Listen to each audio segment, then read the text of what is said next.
I'm doing pretty good. I've got a question about education funding.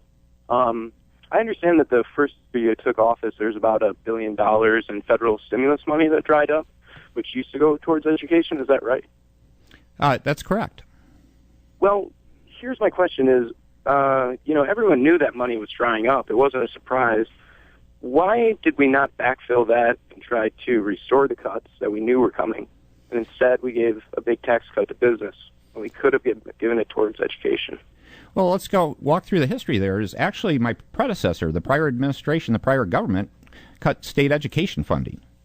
And they cut that back in the 2008, 2009 timeframe, and they backfilled that cut with federal stimulus dollars that, again, as you said, were only intended to last a couple years.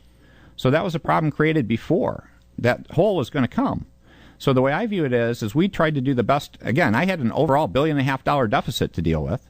And so we've invested a lot with state dollars in K-12. So that goes back to that misinformation point when people say I cut education for state dollars. That's absolutely incorrect.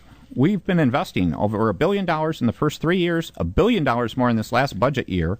And again, it wasn't at giving big business benefits. I just explained in the prior question or two that big business didn't benefit from the tax cuts were taking place. It was really making a fair tax system because the Michigan business tax was the dumbest tax in the country. If you go down to Ohio and Indiana, they'll tell you that was one of their greatest tools for economic development, taking jobs out of Michigan. And so we got rid of a dumb tax and replaced it with a fair, simple system that actually requires good higher payments in some ways from corporations, larger corporations, and at the same time makes it fair for small and medium-sized businesses.